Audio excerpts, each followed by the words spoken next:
Once upon a time, you know how this goes, though this tale may be a tad bit different from those, for this is no grand account of a hero's life, just the plight of one husband and his loving wife.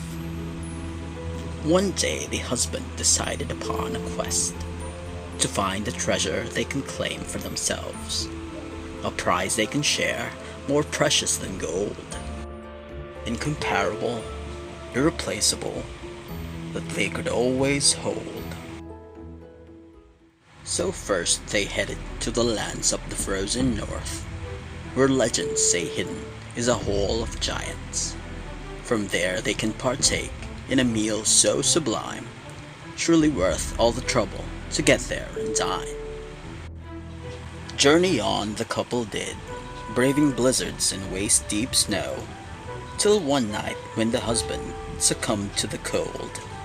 He was stricken by fever, they had to take shelter, so they found a small cave, lit a fire, let the storm blow over. In the dim orange glow of crackling firelight, the husband shivered while the wife cooked supper. A cupful of hot soup, made of noodles and chicken, she served to her husband, who caught a bad case of winter. As the meal poured into the sorry husband's stomach, a warmth welled up inside him more than the heat of the soup. He opened his hazy eyes and saw his wife stirring the pot. He smiled and stood up and said, "We're done here, my love." Confused, the wife checked if his fever had subsided. Was it not him that sent them on this quest? Well, of course he was, but his mind was set. No dish made by titans could soothe him better than his wife's just did. With a blush she agreed, and they moved on to grab a gem-filled chest from a dragon's hoard. Jewels so lustrous, unparalleled in beauty, those that possess them is said to be every man's envy. So towards the eastern mountains where the dragon slept they went, till the wife was stopped by a field of flowers bright and yellow. She asked her husband if they could spare but a moment, to which he accepted and watched her frolic in the meadow.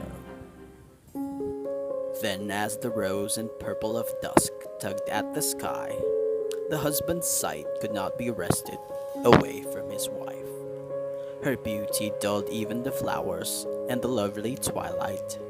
Surely any man would covet what the husband saw before his eyes. Once more then he proposed they turn back, for the jewels are for naught. Told his wife no stone could possibly hold a lure more than her own. And once more the wife pouted, half frustrated, half flustered, but such is our husband, half fickle, half the charmer. Their last hope was to visit a generous wizard, said to grant one favor to those who enter his tower. The mage would cast any one spell or bequeath any one device. One must only decide, wholeheartedly, what most they desire. So to the south they proceeded, with noticeably less haste than before. The husband seemed distraught, quite unsure. What else could he ask for, greater than those he had passed over? More than a feast fit for heroes, and a trove of treasure. But alas, the time came for them to answer. Having ascended the tower, the gray-haired wizard asked them, "What is it that you truly want for me to craft?" The wife answered first, "Just the way back." Just a simple spell back home, my dear. She squeezed her husband's hand and replied, "That is all I need."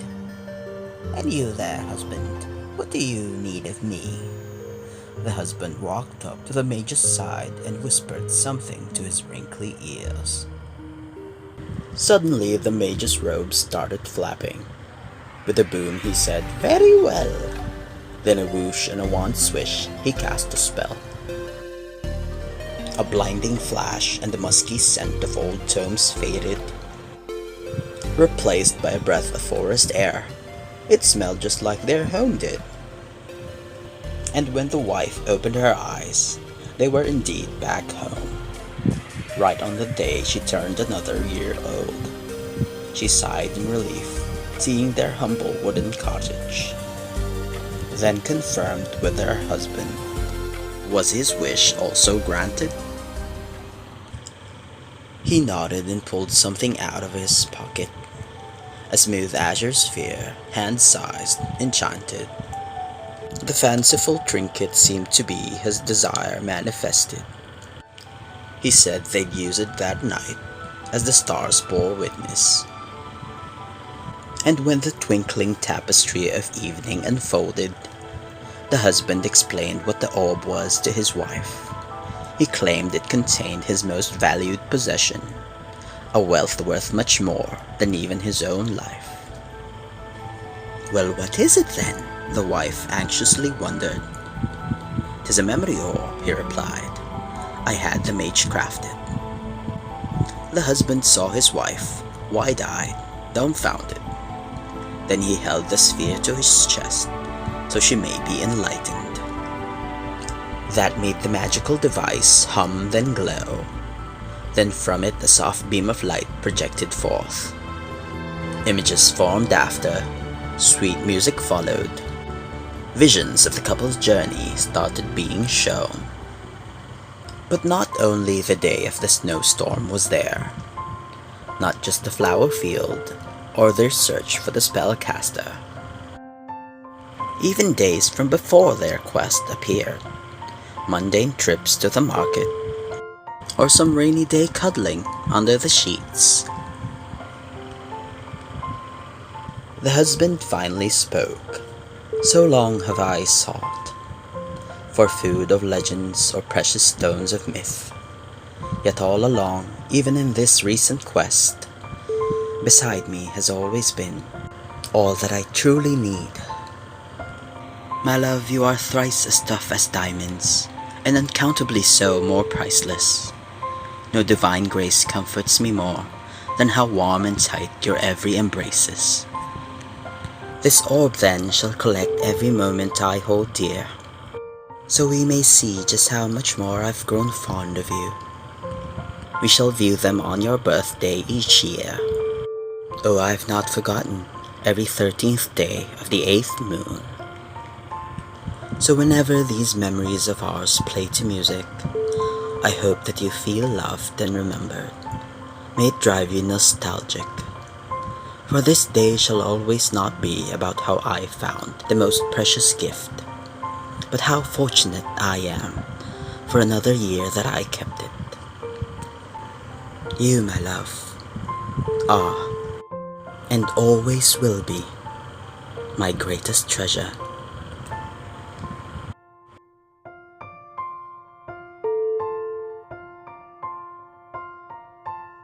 The Memory Orb, by me, for you. Happy birthday.